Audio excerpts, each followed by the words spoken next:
It's been a great time having to share and listen to all these great minds. I know some people will be like, wow, we talking if we can't make the changes. We just keep talking and we don't see change. But I believe it starts somewhere. There's this very funny African quote that I just stumbled on. I was just trying to research quotes from Africa, and I saw this one. It says, just let me just read that to you. I just had to pen it down. If you think you're too small to make a difference, then you haven't met a mosquito yet. And to be honest, it sounds very vague or very flat, but it's a big deal. I know sometimes when we talk like this and we're involved in discussions and conversations, it's easy for us to think that we're just talking, we can't see change. The African music scene cannot, or is not ready. It would take 10 years, it would take 20 years. But whatever it is, it starts with a journey. It starts with a step. Every journey begins with a step. And I'm hoping that Take Root Africa initiative will serve to bring dreams and ideas to life in the art scene, and talking with all these great minds, Michael Loide, Tammy, Adédèjì, and hopefully Gaze by Sunday. It's just, for me, it's personally, it's like a research, and I'm really looking forward to us achieving this amount of growth, laying foundations for people to see areas where they can fit in. Discussing with Michael the other day and 2 days ago, and he mentioned the ideas of spots, venues. Oh, great. Adédèjì should be here now. He should be here in a bit. He just sent an invite and we're waiting for him to join. So yeah, and as I was saying, Michael shared a lot of things, a lot of insights, and that's how it starts. That's how it begins, and then you see the fire sparking and people catching ideas and running with it. And so, yeah, he's here. Hello. How are you? I'm okay. How you doing? That's Well. quite strange, Yeah. actually. Yeah. I'm sorry. I guess I've been off Instagram for a while. I mean, I'm just checking stuff and that's it. So I haven't updated my program in a while, I guess. So forgive me for that. No, that's okay. Thank you. We lost 10 minutes, but I'm sure we'll make up for that. Yeah. With the amount Maybe I'm getting too old for this stuff. No, you're not. Just kidding. Just kidding. Could you help us tilt your phone so we have a wide view? Could you help us switch? Okay. Yeah, I can do that. Thank you so just much. figured, 1 second.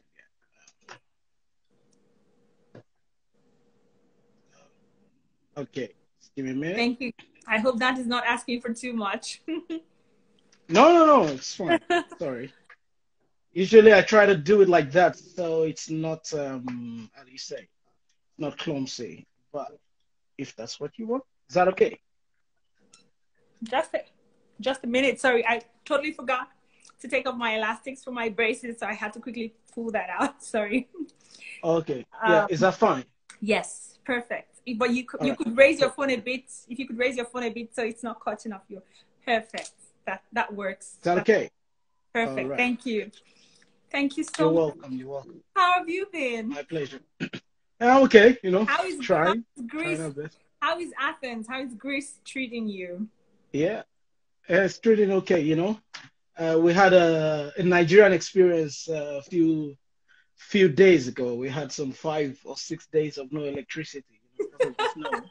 Yeah. So, I saw your so that was fun. I saw your Instagram story, and you guys had your food Yeah. and everything in the snow, because Yeah. your fridge was obviously not working, so there was no power, so you had to put your things There in. was no power, so we took everything out. So the snow was the freezer, kind of, and then we were cooking by the woods.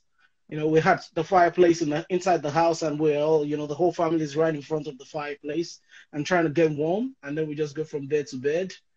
I go down inside the snow to pick some wood so we can put more fires. That was our routine for 5 days, basically. Wow. Charging our phones in the car, basically. So it was okay. It Wow. was fun. And I Other remember, than that, everything is okay. yeah, and I remember you said Tell that me. you're getting your children ready for a trip to Nigeria so that when the power goes, they won't be shocked because they have Yeah, seen it. They've seen it yeah, in Greece. it was good. It was good. It happened in their country, so they cannot say anything bad about mine. So, That's patriotism there. Thank you. It's so good to have you, Deji. so hi, Mike. Yeah, thanks. The same here, Mike. Welcome. So It's now so if they say, "Oh, what is happening in Nigeria?" I'll tell them I mean, the electricity went off in your country too. So shut up. absolutely. Absolutely. Thank you so much for being here. I'm really looking forward to this My discussion, this pleasure. My pleasure. conversation today. You've been with us online throughout the week since we started. On Monday with Tammy Amy, Yeah. and on Wednesday with Michael Lady, and you've made so much contributions, and it's amazing. People are laughing at the fact that you guys did not have power. That's a big part in Ghana. He's from Ghana, I believe. Yeah. He's an artist, Oh, okay. digital artist in Ghana. I just stumbled on. Um, For me, so I was just chilling. Other than the cold, For me, it's okay. Electricity. I've lived that for years, months. So yeah, it's all right. used But to it. they were Yeah. freaking out, and I was like, okay, yeah. Oh my God. So let's dive right in. Um, First thing first, what I would like to ask is acknowledgement. Yeah. Um, I just finished a residency here in Canada, and one of the Yeah. strongest things that came out for me was I met with artists who are from different countries. There was a Japanese pianist. There was someone from Vancouver, Canada. Here, there are people from the U.S. Someone, an opera composer from Ukraine. It was just a vast room of ideas and of creative people, and All right. it's what came out of that residency. From one of the things that came out was a sense of culture for every one of them. People who write like the opera composer. She only writes operas that reflect messages her country or of her experiences, of her childhood, of her growing up, of Ukraine as a whole. And it was so good for me. And that was when I reached out I started doing research on African sound, African art, African creativity, and all that. And one of the other things that came out was at the beginning of the residency, we're told to introduce ourselves. And as usual, I just said, hi, my name is Perpetual. I'm a saxophonist. I'm from Nigeria, and my family and I just moved to Canada. And that was my introduction. And there was another Nigerian guy. His name is Morris, a rap artist. He's been in Canada for a year. I think he was even born in Canada. And he said, introduce yourself. And he said, my name is Morris Ogbogo, so I can't remember exactly how his last name was pronounced. And he went on to say, I'm originally from Nigeria. My mother is from Cross River State, and my father is from River State. It's that place. It's like having two rivers meet. It's a union of two people from the river side of Nigeria. And he spoke very beautiful things about his country, about his state of origin. And it just, awakened something in me that beyond introducing yourself as this, as that, people actually go further to tell you something beautiful about where they come from, something unique, so that tomorrow, even after you forget them, you can remember. If you hear Nigeria next time, it rings a bell. So quickly, could you just introduce yourself with a sense of placement in Nigeria? Okay. Yeah. Let me see. Yeah. Anyway, for those who don't know, my name is Adédèjì Adétaya. So I was born in Lagos. Raised in Lagos. My father is from Ile-Ife. I'm from Ile-Ife originally. That's my grandparents and all. And so we're kind of from the royal part of Ile-Ife. We are one of the few that can become kings. Maybe not, but whatever. And my mother is from Egbado, Yewa side, which is Ogun State, side of Nigeria. And, how can I say it? See, for me, Nigeria represents it represents so many things. You see, in terms of where I grew up, which is Lagos. I grew up in Mushi, but I lived in almost every part of Lagos somehow. I lived on the island. I lived in Ajangbadi, if you want to call it that, Ojo. I lived in Abule Egba. So I lived in almost every area in Nigeria somehow. So I'm kind of like, I feel like I'm a Lagosian. As much as I am, I also have a very strong connection with Egbado people. That's like, the Yewa, what you call the Yewa people these days. As much as I also have the same with Ile-Ife, which is my, it's my roots. And I studied music in the Polytechnic in Ibadan for a few years, and then also in Unilag for a few semesters. And then I finally moved to Europe, where I studied in the Netherlands and graduated with, bachelor's in jazz music, composition. I'm a performer. I've been blessed enough to travel around the world and, do my thing and, tell my story as an African, as a Nigerian, as a Yoruba person. I'm very Yoruba centric, but I'm also very Nigeria centric in a way. So I'm an African first, then a Yoruba, if that makes any sense. Absolutely. That's me. Thank you. Someone says I also grew up in Mushin One Love, and another person says Ife Yeah. Oye also. I don't know Ife how. Oye, yeah, Yeah. that's it. Ife Oye. Ibi Yeah. ojúmọ́ ti gbé mọ́ wáyé, you see. It's good to meet you. So your royalty. We also found out Michael and Tammy that we had earlier. They're also they have royal blood. It's like something That's very nice. very beautiful in The Africa, in blue, it's Nigeria. called the blue blood. It's good. Yeah. It's good. So that's the way you carry yourself if you're from that part, because you're very cautious of who you are and Absolutely. what you might become. So it's already here. So you gotta act correctly in that way, even if you're not. You know, my father. It was funny because when I was here, the first time I moved to Europe, sometime my father sent me a package. And then he addressed it as Prince Adédèjì at the time. And so Oh. when the guy who brought the package brought, I was just laughing. Was, oh, you're a prince? I'm like, man, forget that. I'm a prince only by name. My pocket doesn't say prince. So But give it's me the a package. good it's a good Yeah, but acknowledgement. yeah, it's a good thing. Yeah, It's a good it is. It is. acknowledgement. It's okay. Yeah.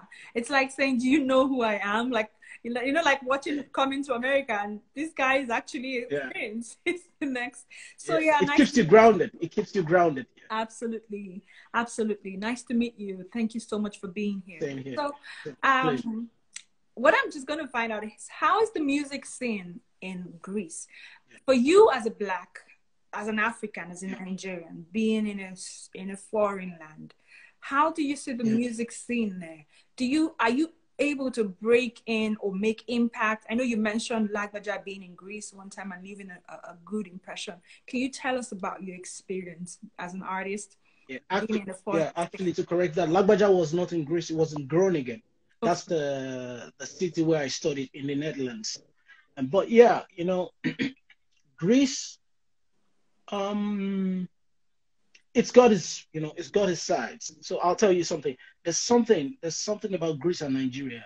It's the culture, like, so basically the myths of, when you talk about mythology and history of civilization and all of these things, the Western civilization is surrounded around Greece, whereas the African civilization is around Egypt, and then without sounding out of context.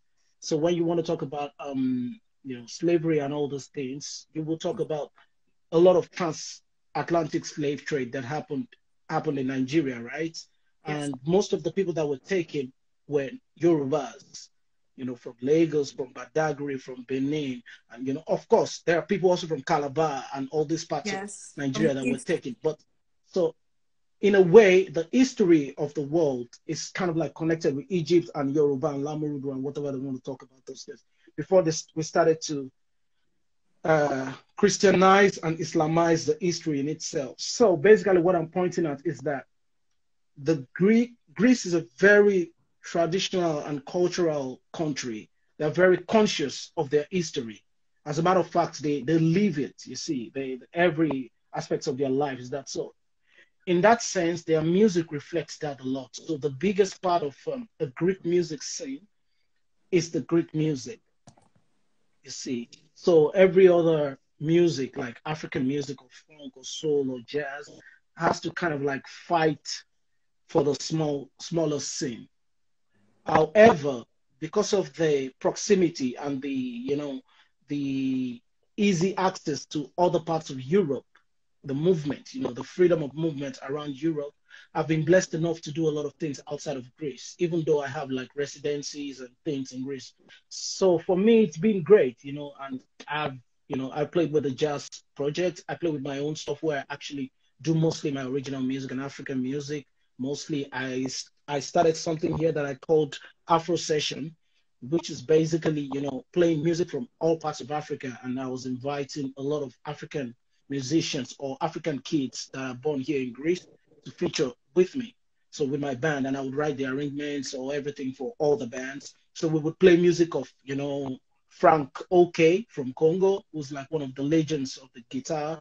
Mao Dibango, Fela Kuti, Angelique Kidjo, Miriam Makeba, Hugh Masekela. So I would just go into those repertoires, and just to create a bigger picture of what African music is. So that's something that I do here a lot, or I used to do before pandemic and all of that. So in a way, it's been great, it's in its own way. But I tend to travel outside of Greece more to play. Like it's more when I do festivals, it's more outside of Greece, like in the Netherlands or in Germany or all those places, because they have more scenes for diverse music. Greece is more like, okay, it's the Greek music and then the rest. Whereas in other parts of Europe, you have this access to different kind of music, as much as they want classical music, they want jazz, they want world music, if you want to call it that, they want everything. So, but it's been all right. We try to survive as much as we can and be honest with our craft. That has always been mine. And I'm lucky enough to be a guitarist and singer, so it helped me as well, in a way, to be able to blend into different situations. That's amazing. I'm thinking about it. You've been around long enough to know what the music scene in Nigeria for let's stream down to Nigeria. You've been around, I think you've been around long enough to know what the art scene in Nigeria has been way before, a lot of things crashed. We're having a lot of people join us. Thank you all. P Harmony, thank you all for being here. Thank you, Mato Drums. Thank you for all of you being here. This means a lot to us. We hope that this conversation will spark a change. So I was saying, you've been around long enough to know what the music scene has been like for a long time. You did mention things like Havana Nights, Jazzville, things happening in Africa, in Nigeria, especially in the music scene. What lessons do you think? A lot of these things don't happen anymore. A lot of these things have gone down. There used to be, like you mentioned, was it Lagba Jazz, Motherland or something, like the regular thing.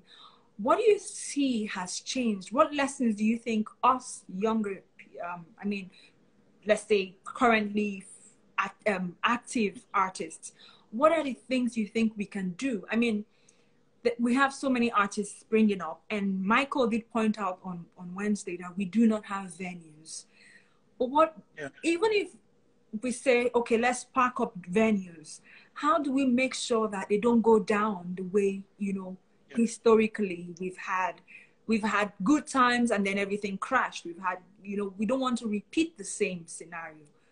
What are the ideas you have? So, I mean, I've been around, but I wouldn't say, I'm still young, But the thing is, I started early, you see. So I started quite early in a way, and that helped me to see some things. And I heard stories like the Havana Night. I wasn't around when that was happening.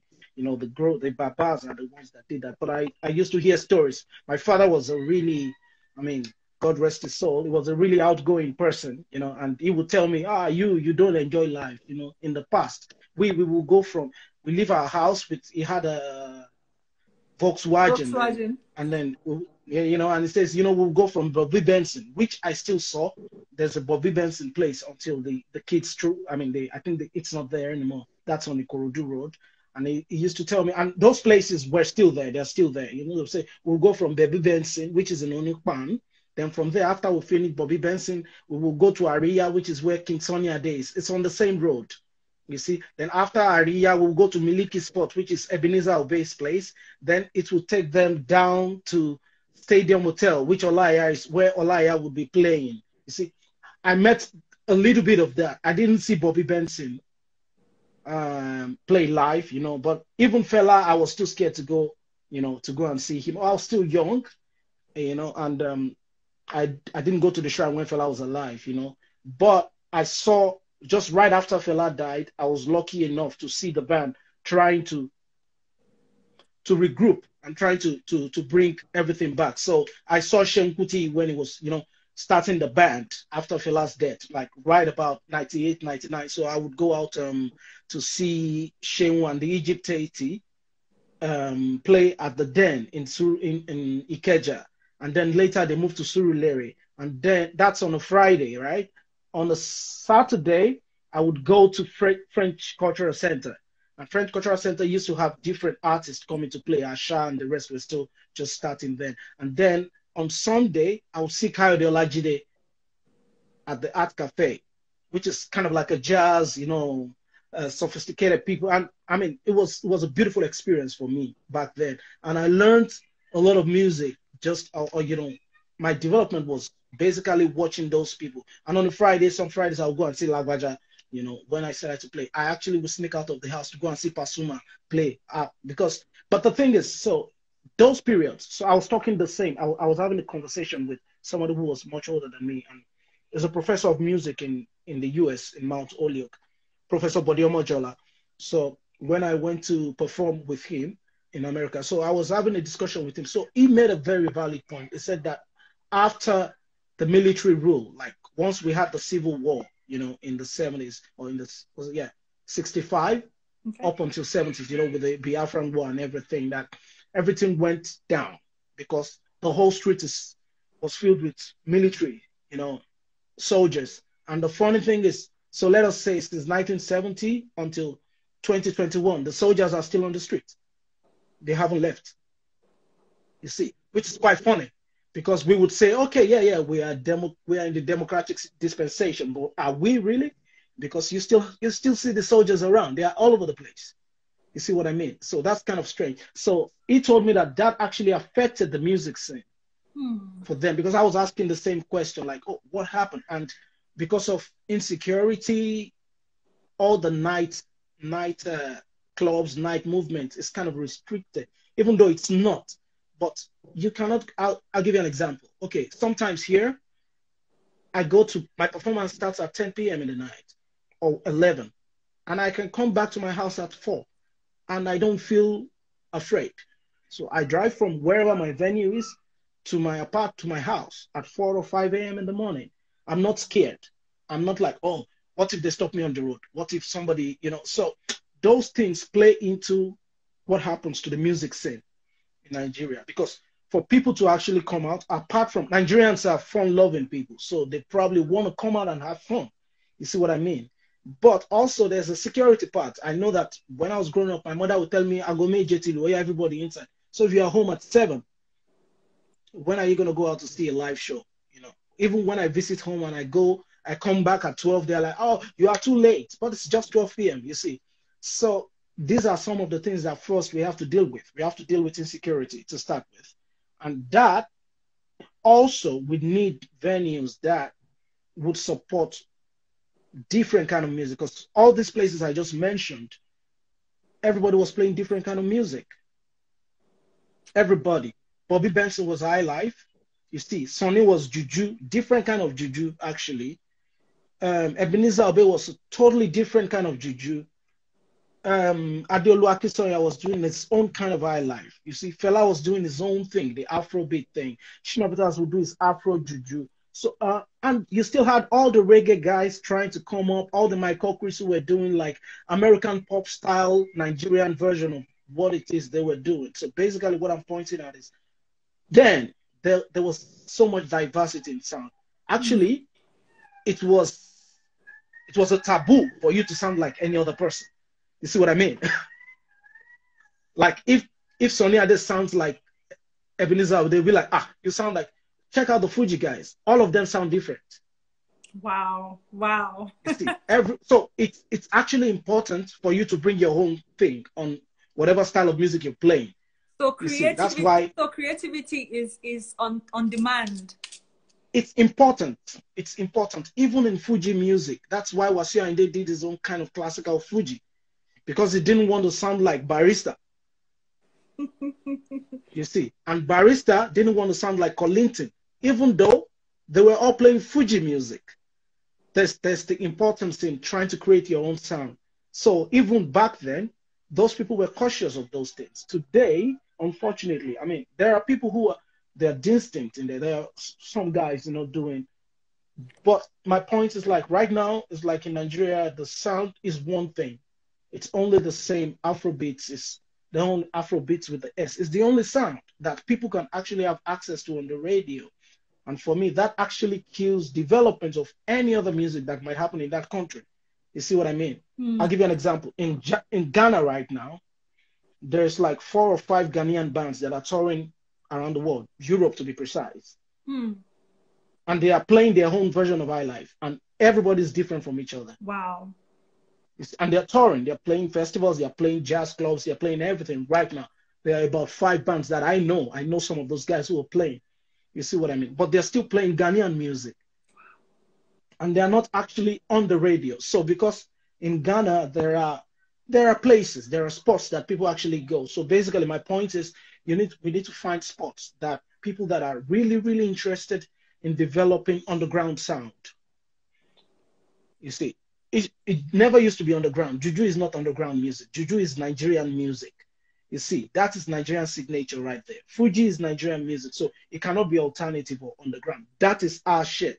Pardon my English, my French. Okay. You see what I mean? So when what is supposed to be our music becomes alternative to what?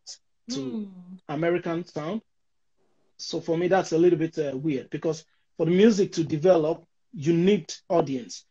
For the audience to catch what you're trying to do, they need to have access to your music, which means the radio has to support those sounds. I remember growing up, I would listen to, growing up, yeah.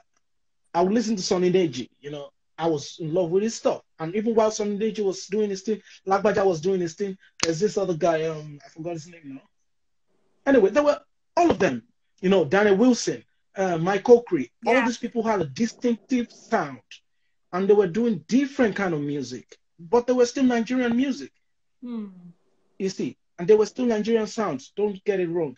I mean, so that period, that was why Shino Peters did his Afro Juju, because he didn't want to sound like Sunny Ade. So he brought Afro beats into Juju music, made it fast paced, and then with the work of people like Laulu Akins, who had actually toured with Ginger Baker, and they've had access to psychedelic music and Afro rock. Yeah. So they were able to bring that influence into the music and develop the sound.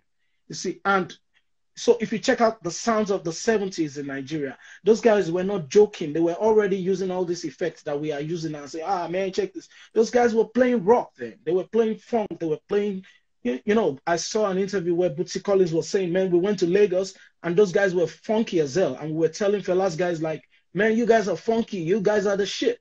But they were like, no, you guys, because those guys were really cautious they were competing with international standard in terms of sound, and everybody sounded different. Everybody. There was a level of musicianship that was needed, on the scene. Not just, it wasn't star-centric. Let me put it that way. So up until few years, the music of Nigeria wasn't star-centric, you see. Obesere needed a producer. Pasuma needed a producer. You get what I mean? So, and it helped. It influenced the sound of the music and what is on the radio and what everybody's hearing. So basically my point is, maybe a way to get about that is actually to find a radio station or invent an online radio, and find people that will play only that stuff and let people have easy access to that music so they can actually hear diversity in Nigerian music, and then create a place, a spot. It has to start with one spot. That spot has to be packed. You cannot do it alone. You see, jazz music developed because everybody did it together. The only reason why bebop became something in jazz was because It wasn't only Charlie Parker fighting to, oh man, I got the style. It's called bebop. You know, I want you to see what I'm doing. No, it was Charlie Parker. It was Dizzy Gillespie. It was Thelonious Monk. It was Bud Powell. You know, there was, and when those guys started, everybody was in on it. So everybody was jumping on bebop. You know, even Miles Davis, that his style was different. It was like, man, this is a new thing. You know, so every development of music has to start together. In other words, if we as creative artists, everybody's creative, you know. I'm not trying to put down whatever music anybody's doing, because every music is important. You see, when I listen to a lot of Afro beats right now, I love them. I mean, you know, there are some really beautiful things. You know, there are also a lot of great artists actually in Nigeria right now. Brymo, Johnny Drill, you know, those guys are very, you know, they're very musical. They can play and they know their stuff, you know. So, but we need a lot of them to dilute the influence of just one sound, you know, with no offense. So if it's only one sound we're listening to, then the music's not going to develop. And then we're going to just be back to square one, in my opinion. So those are little things. Then we need a venue where we can actually get people to come in. You know, imagine if you have one venue where, you know, that night Brymo is going to come in, and Brymo is coming in and he jumps on stage with you and some really kick-ass guitar player and, you know, funky drummer. And then when he's leaving, Adekunle Gold comes, bring his own stuff, you know, and every night somebody's coming, even if it's like from Thursday until Sunday, that place is going to be packed. And if it's packed, you're going to have the word out, and it's going to influence the sound of the city, because Lagos is where everything is. So it's got to start from Lagos, unfortunately. Yes, I agree. I like the word unfortunately, because I've been, you know, you said something about it not being star-centered, you know, not having our art being star-centered.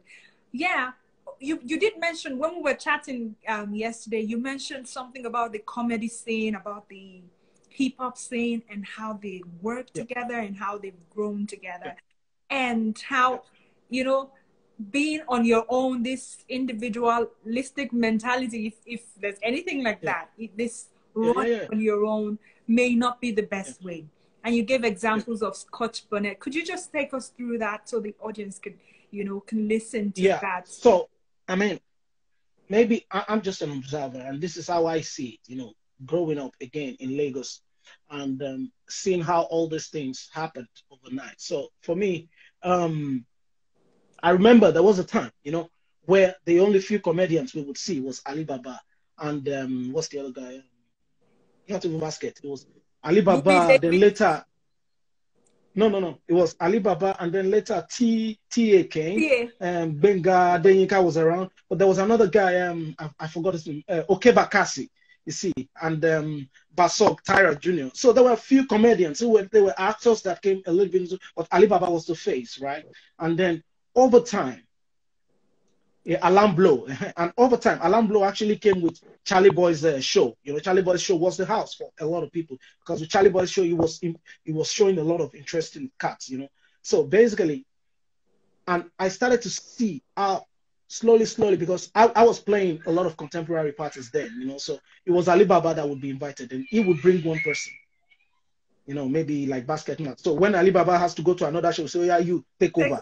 You know, or you take over, and then he will come back, and then, you know, that's how it used to happen. That's what I saw, you know. And over the years, they started to do nights of 1,000 laughs, and, you know, they were selling out Muson and Shell Center, just because, you know, that you are not just going to get Ali Baba. You're going to see Basket Mouth, you're going to see Alarm Blow, you're going to see Tyra, you're going to see TA, you're going to see Benga. So all these people, you know, with respect, you know, I'm calling them by their first names because you know them, and, you know, but over the years, it became an industry, just in like the comedy industry in Nigeria is not 20 years. It's younger than that. You see what I mean? Yeah, it's younger than that. You see what I mean? But there was something, there's a communal spirit. There's a way, you know, there's a communal spirit on how they developed their scene, you see. And over time, all of those guys, they are on the movies. And now it's kind of like a serious, it's a serious industry, you see. And this is what has to happen with music. You know, unfortunately, in music, everybody wants to be king. It's king this one, king that one, king this one, chairman, first guy to do this, first guy to do this. And, you know, it's kind of like, it's actually, music is totally against that, because it's not like comedy. In comedy, you can actually be a king because you are one person. In music, you actually need to work with people. Absolutely. You see, so you cannot be one man in music. Oh, you can do one man band, but still you need the sound guy Yeah. to fix your sound. You need some guys to carry your speakers. You see, so that's where we kind of got it wrong. And of course, people have their legit reasons of trying to go on their own because they see that, oh, I served this guy, then he became a star, then he forgot me. I cannot pay my kids' school fees, but he has millions in his account. So maybe I can do it too. And this is where all those things started slowly, slowly. And then the individualism of, our things started like that. That's how I observed it.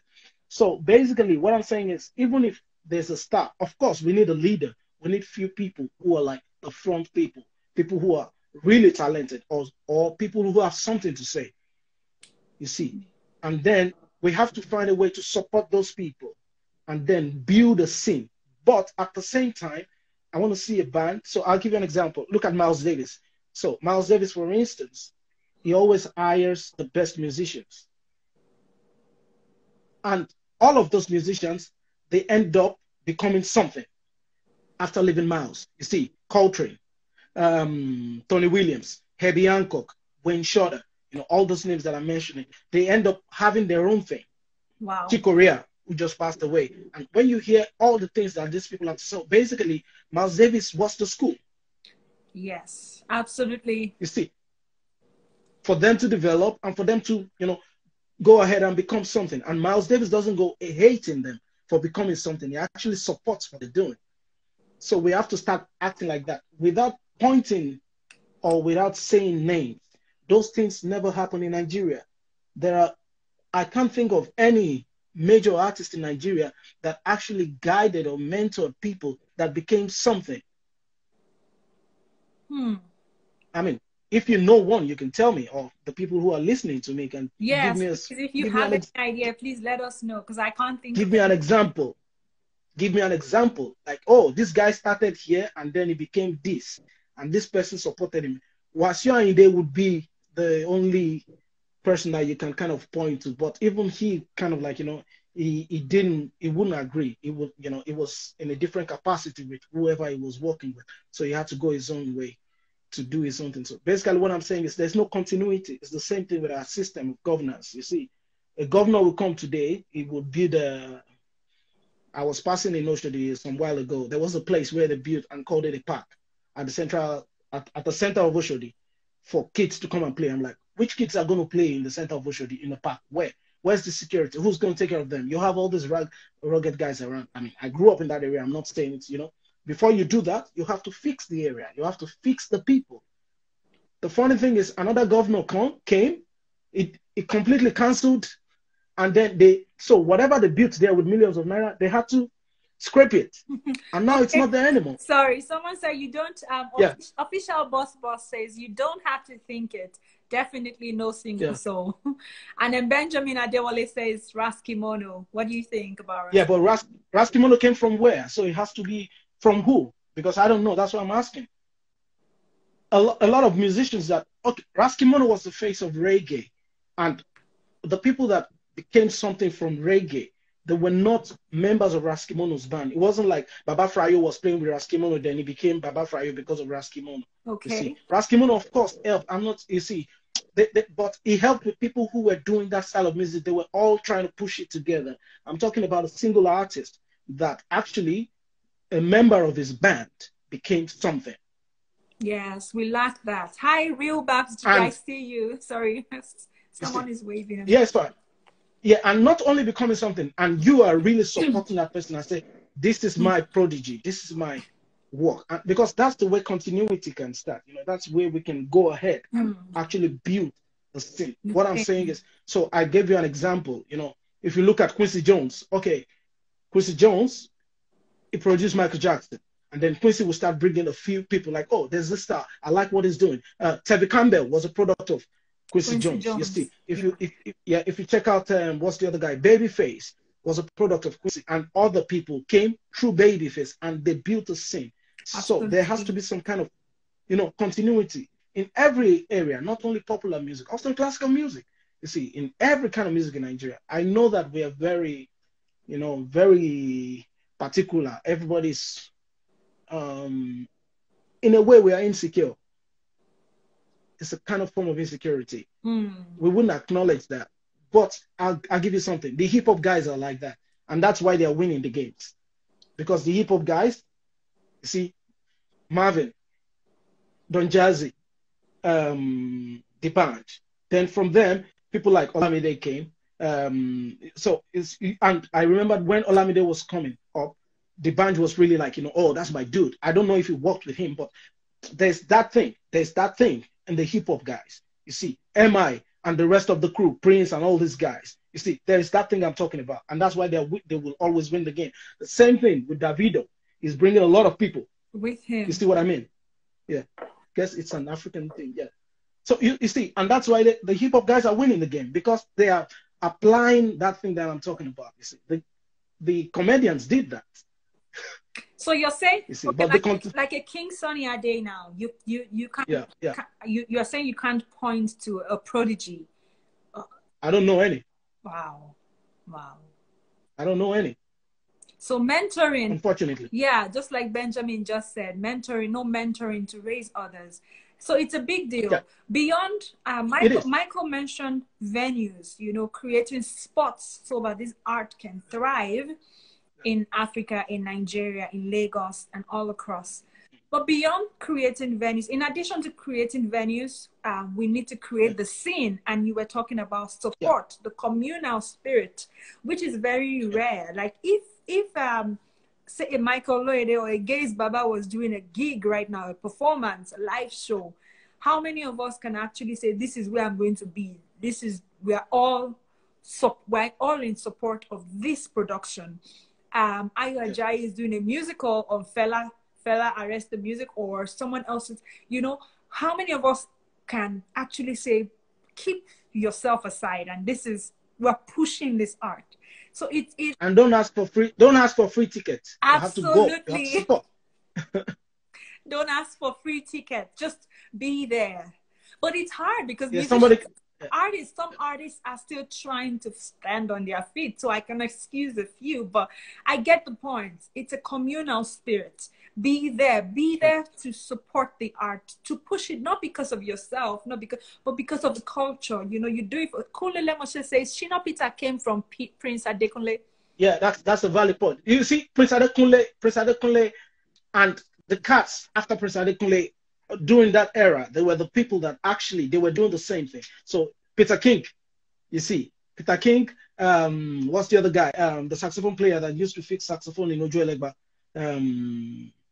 Baba Wires. Papa Wires, yes. Wires. Wires. So all these people, they were from that school, that old school I'm talking about. They were from the school of musicians trying to support each other. Tony Allen was from the same. Moses Akombi Moses, who's the drummer of King Sunny Ade and became the drummer of Orlando Julius. They had that same mentality of, together. So Prince Adekunle was a mentor to many people. I was lucky to meet Prince Adekunle in the 90s when I was trying to start my own thing. I was still young, but I was working with Julie King then, who was a producer, and he would take me to Prince Adekunle's house. And you can see the command of respect that Prince Adekunle has because of what I'm talking about. Shino Peters, Segun Adewale, and all these people, everybody came through Prince Adekunle. The same thing, Ambrose Campbell had the same thing, you see. So there are very few, that's what I'm saying, but those people, at some point, once many of those people became something, then it broke. There was no continuity. So maybe Prince Adekunle did it, but Prince Adekunle did that. Then after Prince Adekunle, what happened? You see, okay, the Fuji guys were trying at some point, but then it became competitive. You see, so it became like, okay, this one is king, this one is the first, this one is the chairman, this one is the best. Dayo Kujore, yeah. So Dayo Kujore was also, it was a school. Prince Adekunle was a school. You see, it was a school for those people. Wow, that's so. This is an exception. This is an exception, yeah. But a good point, a valid point. Yeah. It just goes to show that it is a journey that we have to all embark on. Because even if we end up opening sports, I remember Kunle Lemoshe and a few people saying that Michael gave them ideas to set up a venue, to even after you set up a venue, the scene has to thrive. And Yeah, you were talking about Scott Bonnet and yeah, a few places that, you know, I think Peter Fisher, who's a radio presenter for jazz music in African jazz, Nigerian jazz music, I think African jazz music generally, he was looking to yeah, promote the music scene also and created, you know, started having regular, I don't know how well that thing is going. I know there was a time Bony Fish or something, Bone Fish something, in Ikoyi and all that, having artists coming regularly. I yeah, was never there, and I'm speaking for yeah, myself. That means a lot of us as artists probably don't even go there except it's our turn to perform. You know, so yeah, yeah, it's that we need to fix that mentality and be there and come out yeah. as that's the only way we can thrive. I was watching that I didn't watch the headies, but I was following the winners list, and I was so happy when what's their name? Um, The cavemen. the cavemen came up with they won the award for alternative music. Tell me about that. How did you feel about that? Man, I mean, it's a good development. It's good, that guys who are doing, because those guys they're killing. I mean, I met the caveman, Benjamin and his brother, and the rest of the guys when I came to play the Muson Festival. You were one of the organizers, right, for the Mm-hmm. festival. And the funny thing was, I'm going to tell you a funny story because when I came and there was a miscommunication with getting them the music and getting prepared for the performance. And then I went and I later discovered that they actually don't read music, which is not a bad thing. But most of my stuffs are written down just because I play here, and most of the times when I'm traveling, I play with different kind of people Yeah. sometimes. So I kind of, for simplicity's sake, I Yes. had to write it down. So, and when I met the guys, they were like, "Yeah, oh, sorry, we don't read." I'm like, "Oh, how are we going to play my stuff?" So the funny thing is, so I said, "Okay, what have you practiced? Play this." And then they played the first tune, which was an highlight tune. I'm like, "Okay, we're going to do this. Wow. We're going to be okay." I trusted them immediately with my stuff because they're really talented. So for me, it's a really good thing that that is happening. However, on the other hand, I don't believe that iLife is an alternative music. You see what I mean? Alternative to what? So for me, Headies Award is for hip hop music in Nigeria. It has always been for hip hop, you see, because I don't know his last name now. I forgot his last name. Anyway, the producer of Eddie's Award was the guy that started hip hop world. And I used to learn lyrics from hip hop worlds in the 90s. So his style and what they project is mostly hip hop and Afro beats. So basically, it's not, for me, in my opinion, it's not a Nigerian award per se. It's a part of Nigerian Music Award. Basically, Or hip Nigerian hop. hip hop or um, popular music, if you Okay. want to put it like that. Okay. However, I want to see an award that actually can get everybody inside. I don't want Caveman to be in the same category with Davido, because Ah, then it's a popularity contest. yes. You see, it's not a musical contest anymore. It's not about the quality. It's about how popular are you, how many people are following you on Instagram. Absolutely. That's so it's not about the content anymore. However, when you have an award that actually has people in different categories that they actually fit in, you see, that's the problem we have with Grammys, right? Because Africans are always trying to get Grammys, but we have only one spot, but which is the world music. But it's not only for Africans; it's for Absolutely. every music that is not. Now I heard they changed it and called it global music. But what's the difference? World and global, it's the same shit. It's just Absolutely. it's old wine in new bottle, as far as I'm concerned. So, so for me, it's got to be an award that actually, because I want to see the juju category. So every year there has to be a juju artist that is reigning. So that would help every other juju artist to get better. So it's gonna be like, okay, if you have a juju this year as okay, King Sonny Ade can be the all-time, but still it has to be relevant. For him to keep his relevance, it means he has to keep recording, he has to keep producing top class. So if you have King Sonny Ade, Ebenezer Obey, Dio Kujore, like I said, Shino Peters, Mega 99, Yinka Ayefele, and all the young guys who are playing juju music in Lagos and doing their own thing. So it would help juju music in itself to go to that level that we want it to go, right? Then you have the category for Fuji music. It's a big country, but we can kind of like put them in categories, you see, in Absolutely. a way, you know. Then you have Apala music, you see. Then you have the contemporary jazz. Then you have the African jazz. Then you have the African soul. Then you have all those categories. Then you can also have hip hop there. You see what I mean? The new hip hop. Absolutely. Because if you go and check the Afrobeats. Grammy, Afrobeats, Afrobeat. So it would also help Afrobeat as a music to develop. And you can also take people from abroad. You see what I mean? So it's not going to be like, how, okay, just tell me, even if I release an album that is great, how can I compete with Tiwa Savage or Wizkid? It's all over the radio. It's impossible. And those guys have money because right now everything in Nigeria radio is about money. So how the hell am I going to pay a disc jockey $1,000 just for him to play my music? No, thank you. I'm not going to do that.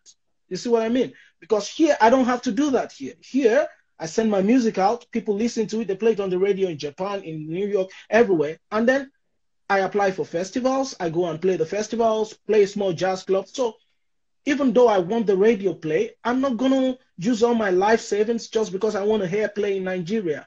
So again, Nigeria, on the other hand, is missing out in whatever I might be bringing to the table. And I say I, but actually I mean every other person that is doing that kind of music. You see what I mean? And you see, there's a Femi Temowo, who is a Nigerian jazz guitarist that lives in London. And Femi is quite important on the jazz scene in London. Michael is important on the jazz scene in America, in New York right now. So you need to find a way. I mean, Ola Onobule, Seal. Yeah. Isn't it amazing that we have never had a concert? Seal is a Nigerian guy. He has never done a concert in Nigeria. Sade Adu is a Nigerian artist, Nigerian. She has never had a concert at home. Nigeria has never brought her because there's no scene for her. Keziah Jones tried to do that. I'm telling you, Keziah Jones is big in Europe. But Keziah would struggle to be heard in Lagos, in Nigeria. I mean, when he performed, the hall wasn't even full. We had almost empty. You get what I mean? Recital hall for Look, him. Keziah Jones performed he performed here because we were doing a festival, a Nigerian festival, a few years ago, and the ambassador of Nigeria at that time wanted to bring in Ebenezer Obey because he's a big fan of Ebenezer Obey. But they were going to do it in a big place. It's not a hall. It's like it's an outdoor place which has to take like 3,000, 5,000 people. So he was looking for sponsors. So one of the organizers at some point was talking with the ambassador. So they called me to come into meeting with the ambassador. And then we were having a conversation about this event. So it was like, yeah, we are trying to find sponsors. I said, excuse me, you're never going to find a sponsor for Ebenezer Obey in Greece. Ebenezer Obey is great. I would love to see Ebenezer Obey perform so they can show that stuff. But if you are trying to capture the Greek audience and you want them to come out, you need to call an artist that they know. Yes. So my long story short is that, so I now suggested that they call Keziah Jones. And the moment that they contacted Keziah Jones, the investors started to come in once they knew Keziah Jones was going to be there. Wow. So people were in the rain. Thousands of people were here to watch Keziah. So what would be great was to have Ebenezer Obey as well. So that before Keziah plays or after Keziah, so they'll be like, oh, I love Keziah, but this African stuff is also nice. Who is this man? So you actually educate them about Ebenezer Obey. You see what I mean? But the problem is, he doesn't know who Keziah Jones is. The ambassador didn't know him.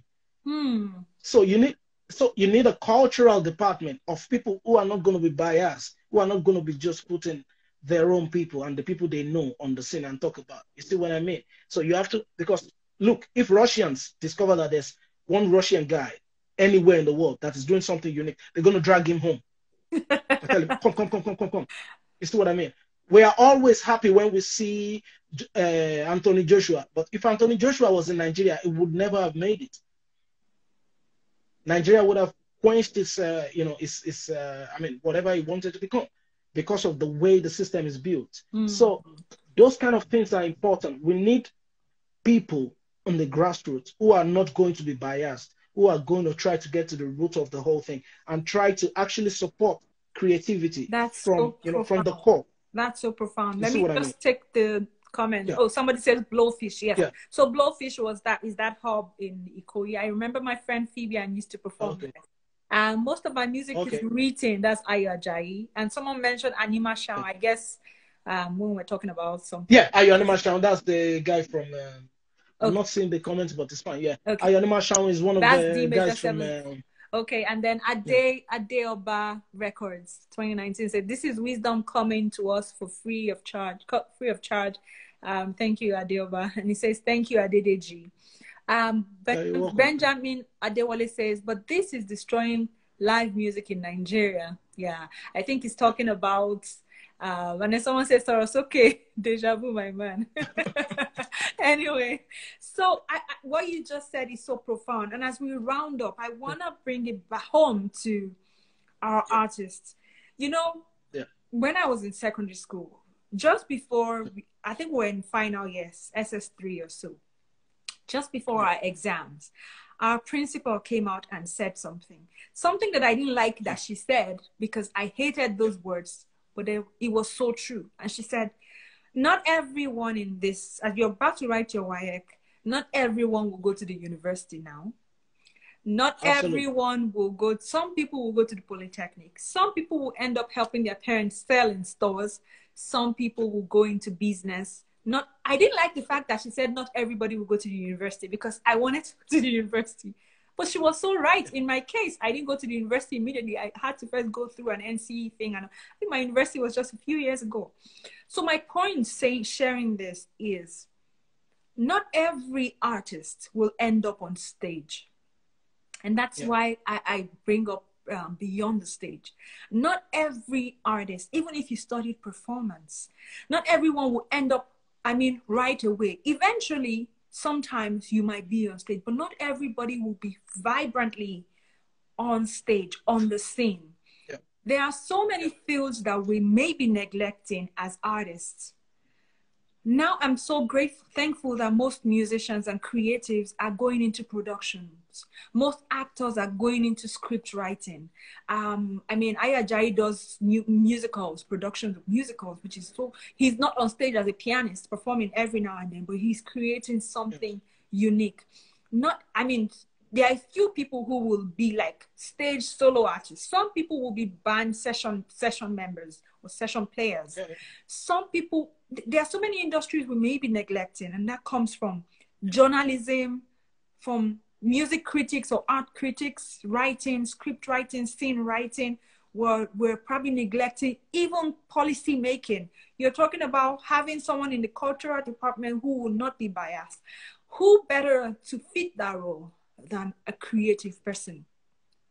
Who will better serve in such a space than someone who has passion for the art? Who is possibly, most likely, better placed, an artist, not just a random person who went through school and studied business, but an artist at heart, a real artist from experience, and someone who has a drive for the scene to succeed. So talking, you did mention going to one school outside Lagos, I think, to share your art. We're rounding off, and I would like you to talk about collaborations, which you've touched a little bit, but collaborations, Nigeria is such a big place, and you said, unfortunately, it will start in Lagos. But I'm just trying to go a step ahead. If we want to, you talked about going to a university, and ended up not sharing your art because of the, and that's what's bringing me to beyond the stage. What happens if we leave lecturing to just these lecturers and we're not involved? My point is, go to school, get the credentials you need.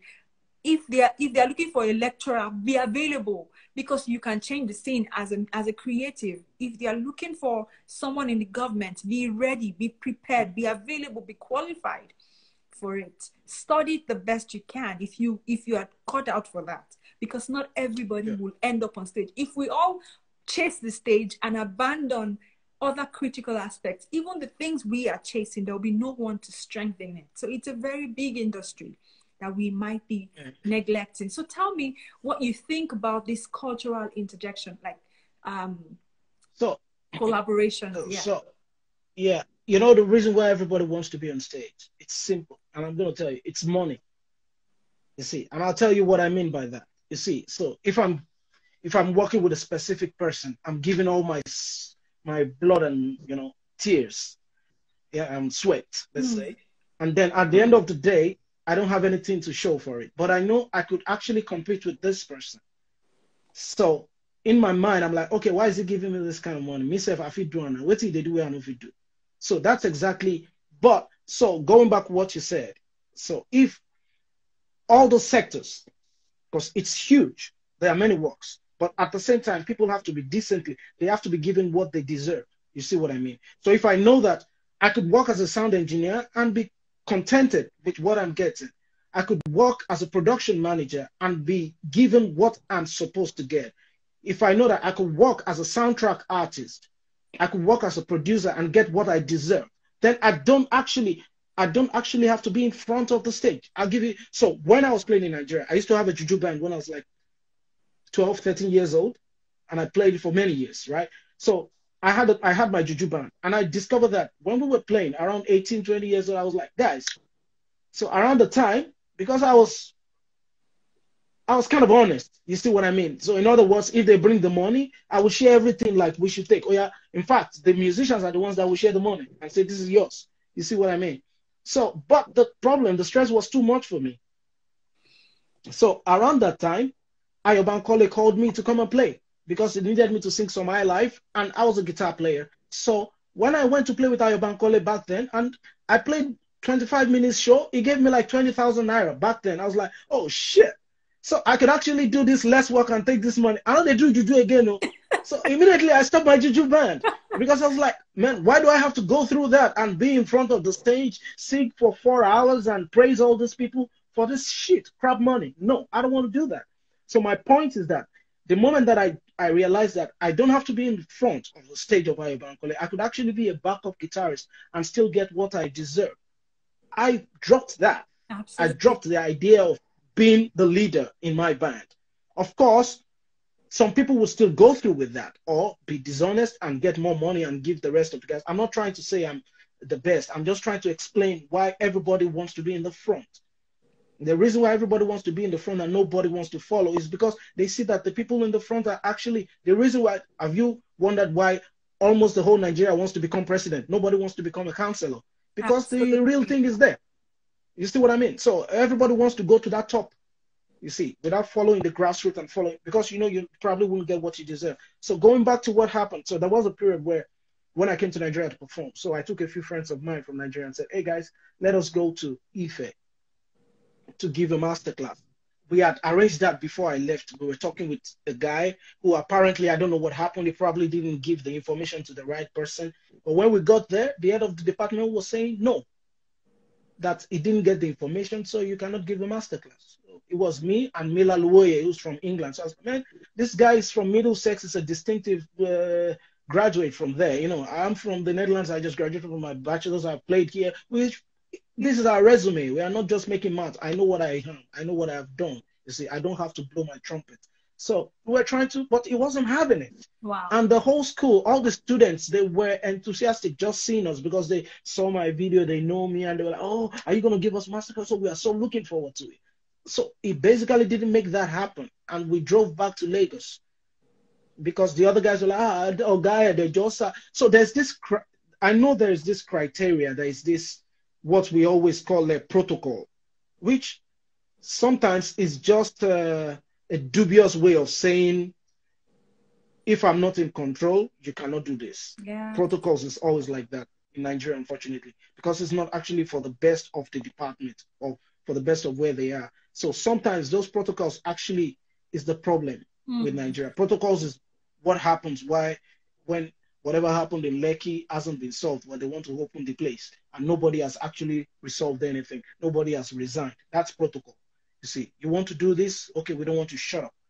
It's an African thing. It's an African problem, unfortunately, you see. So when those kind of little things has to leave, then it would also enforce. I have to also tell you that, you see, music is a creative thing. It's a live thing. There are people who will be scholars, who will be teaching, but not everybody has to teach, right? Absolutely. You see, not everybody has to have a PhD. Actually, PhD is overrated in all Absolutely. honesty, for music at least. You see, there are PhD people who actually deserve it. If you're going to be like a scholar or, Researcher. a writer, a researcher. Yeah. So I'm not saying, I mean, it's great to have a PhD, but I was talking to a friend. I said, man, I want to do my master's, but I don't want to do master's in music. What's the point? Absolutely. And so I'm thinking about those. Like, okay, if I want to do my master's or my PhD, I got to do it in something else because I'm not saying I can't learn from music, but I can actually learn music without going to school and be good.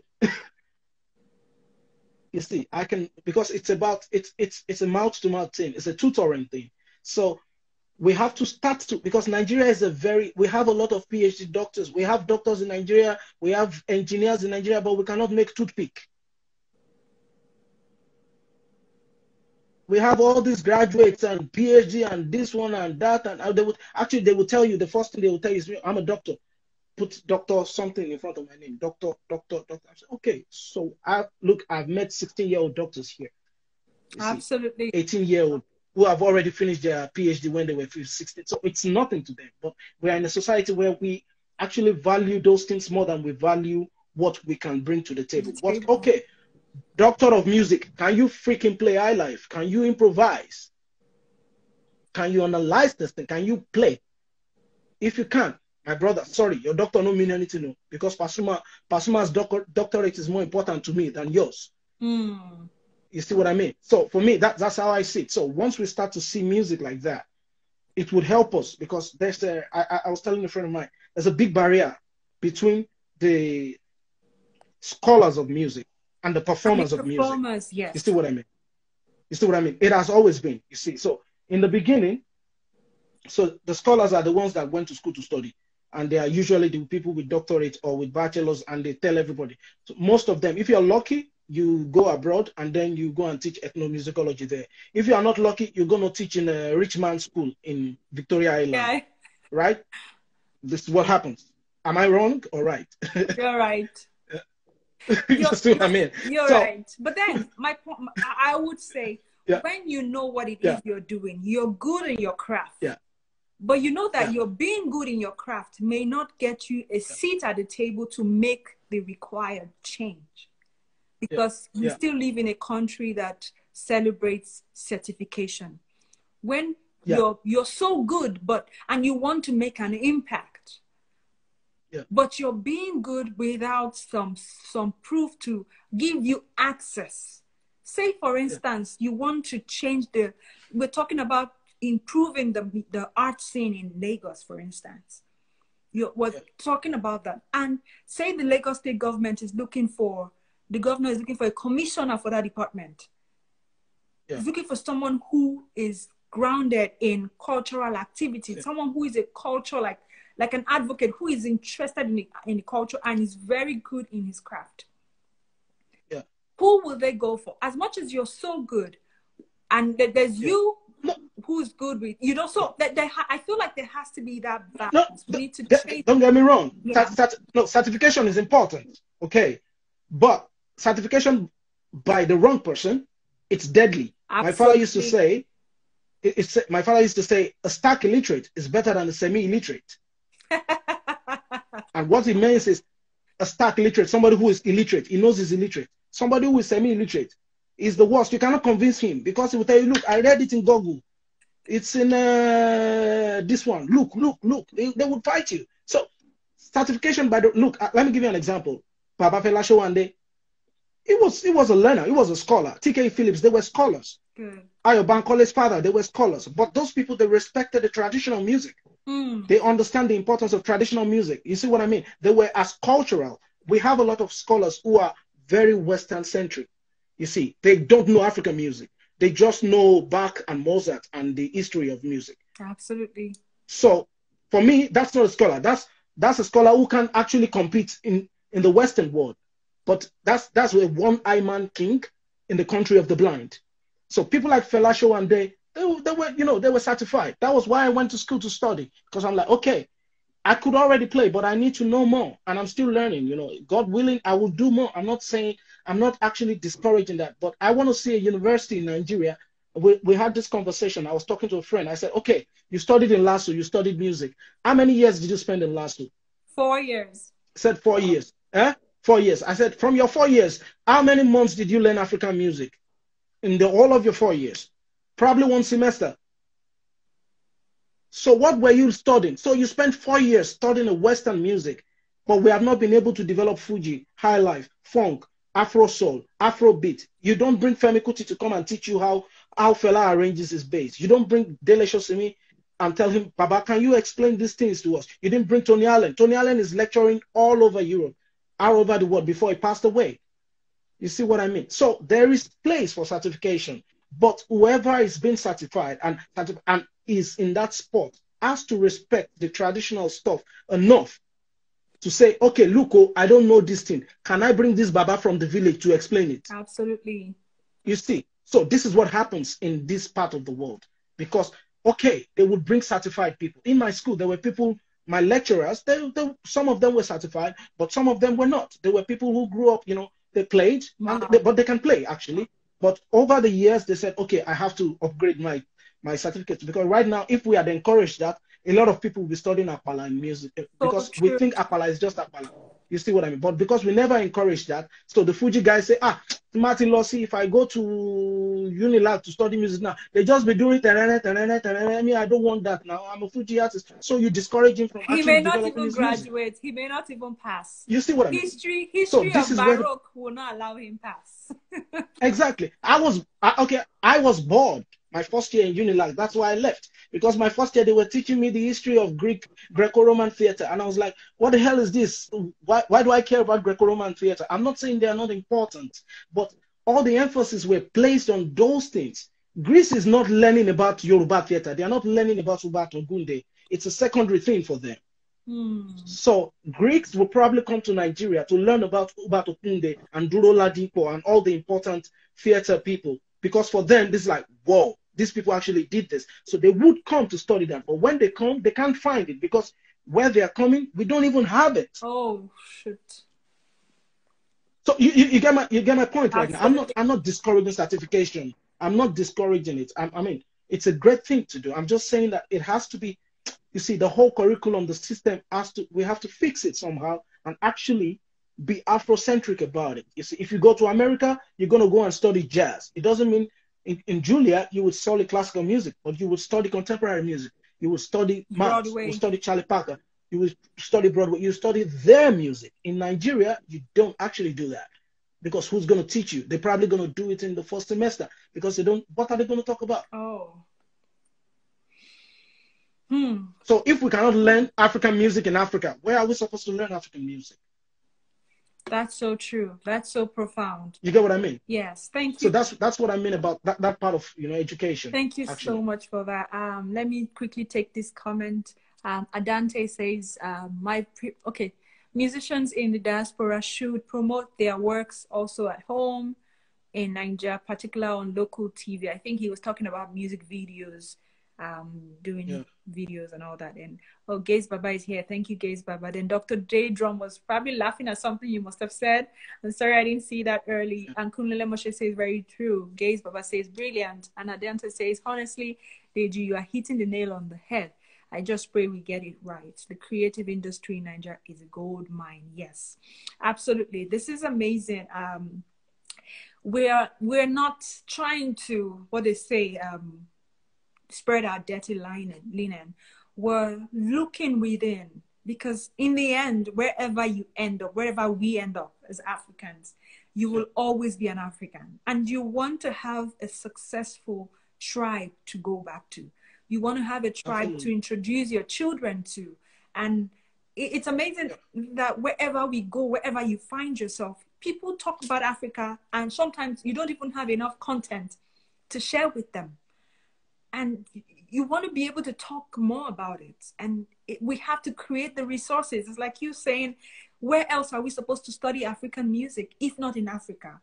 Or African art, African theater, if not in Africa? I think the theater section might be doing okay because I think they're very, very practical. It's a practical field. They are very connected to their predecessors, I would say. to their predecessors. The connection is strong, and that's why even in Unilag you have thespians who are currently in the movie scene, in the movie industry. You have Joker Silva show up today to share something. There's this lady, Lysette, Ajayi, yeah, Ajayi Lysette. Ajayi But those Lysette. people are from old school. They know what's up. Yes. They are from old school. And they're so they know linked their with the stuff. current school. They're so linked with the new school. But like you said, the music scene, it's like we're running solo. And until we realize that we have to build the music scene as a team, as a group, as a tribe, to make it thrive, so that we're not, because the individual mentality of trying to king, everybody's wanting to, everyone is trying to be a king in their own different spheres. But we would do better, we would do much better if we can support as a team, if we can. Sorry about that. Yeah, so basically, Yeah, it's interesting what you've shared. Thank you so much. You've hit the nail, like they said on my the. pleasure. You've really shared depth. It's so good. We're gonna put this video up on the IGTV section, and please send in questions if you have, even to me or to him, or right here right now as we round up. Final thoughts on cultural exchange. How, just as we round up, this will be the last thing. Tell me about exchange. Yeah. How do you see us in, Africa is so big. We haven't succeeded within Nigeria to build our scene, to succeed in our scene. But how do you think we have to wait to correct our music scene in Nigeria to be able to go across Africa, and to enjoy that experience? Really not. I don't think so. I mean, if you think about how much influence Nigerian Afrobeats has around the world, and Africa in particular right now, you will see that as much as there's all these borders within Africa, Africans find a way to spread it, you see. And it's not new. If you go and listen to the music in the 70s, you would see a lot of connection between what's happening in Ghana and what's happening in Lagos and what's happening in Senegal and what's happening in Mali. Even that period that they didn't have YouTube, they still found out a way to, spread the word. So cultural exchange within Africa is quite important, And I think, look, if there's something solid going on in Lagos, and there is, you see, but together and it's strong, they would hear it in Ghana, you see, and then Benin Republic would take it. And I believe it's quite easy to spread it, and everything would go around. But for me, it's important, to do extent. Music, in the end, it's a universal language. You made mention of all these people in your school or where you're doing your residency from different parts of the world, and they're, bringing in their own culture into the music. It's already happening. We talked about it once, like what became the album of Paul Desmond. Sorry, Dave Brubeck, actually. Paul Desmond is the saxophone player, but he's the composer of Take 5. Yeah. This was his take on Turkish music. You see, because he came to Turkey, and that's where, if you check out the album, there's something that's called Rondo a la Turk. You see, and it was his interpretation of Turkish rhythm or the Balkan rhythm, and that's what backed that album, where you had Take 5 and all those things. Yes. And that was a big influence. That was a big influence on jazz at that period. Now, in the last years, because of the influence of every part of the world, jazz has been able to expand as a craft or as an art. There's an African side of it, there's the European side, there's the Balkan side of it. Right now, there's a lot of people, like they're doing most of their compositions in odd meters and all these things. So this is what happens with cultural exchange. You see what I mean? It's already happening in the hip hop Nigerian music anyway. Yes. Most of the rhythms, you can hear a Ghanaian vibe in some of those things anyway, and then you have all these guys putting their things in it. So it's happening. But for contemporary stuff, like, first, what can happen is also for Nigerians to start working with other artists across collaborations, yes. Collaborations, in music, and maybe it's like, maybe talk to other parts of the continent and do a small tour. It doesn't have to be well-paid tour. I want to go to Ghana and play in 2 or 3 small clubs, then go to Benin Republic and, just say your truth. And Thank for you. me, it's important, you know, those kind of things. Thank you so much. Thank you. It's been Our amazing pleasure. talking. Pleasure. I mean, thank you for having me, and Thank what you. you're doing is amazing. I hope we can, you know, do this together. I'm not Yes, trying to bring anybody down. I'm just trying to, you know, say my truth and see how we absolutely. can actually Absolutely. improve Thank this you. thing. Thank you. We'll have our final session on Sunday with Gaze Baba. Gaze is, I don't know if you've heard of his works. He's another amazing, prolific Yeah. songwriter with Yoruba, and how he fuses it with beats and everything. It's amazing. So we're going to be hearing from him on Sunday. As we round up, I'm just going to play your song, Emila Katabu. I totally love that one. I'm not playing the Thank you. orchestra version, the studio version. So Okay. thank you Yep. so Play much. the studio version. We're good to go. My pleasure.